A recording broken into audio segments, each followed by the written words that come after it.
படித்தால்தான் வேலை, கை நிறைய சம்பளம் என்று சொல்லி தரும் சமூகம் விதைத்தால் தான் சோறு என்று சொல்லித்தர மறந்து விட்டது. விவசாயம் அழிஞ்சுக்கிட்டு இருக்கோம்.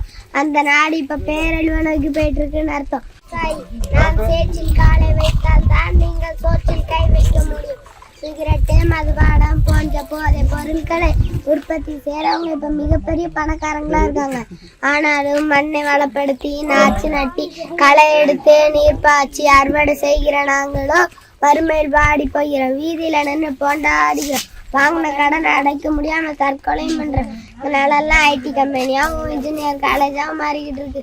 எந்த ஒரு நாட்டுல விவசாயம் அழிஞ்சுக்கிட்டு இருக்கோ அந்த நாடு இப்ப பேரழிவு நோக்கி போயிட்டு இருக்குன்னு அர்த்தம். பல ஆண்டுகளுக்கு முன்பு நமக்கு உரிமைக்காக போராடுன நாம இன்னும் சில ஆண்டுகள்ல உணவுக்காக போராடுற நிலைமை நிச்சயம் வரும்.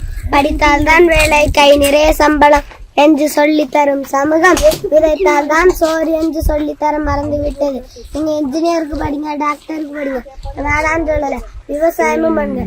உழவுக்கு மதிப்பு கொடுங்க, உழவர்களை நேசிங்க. நன்றி, வணக்கம்.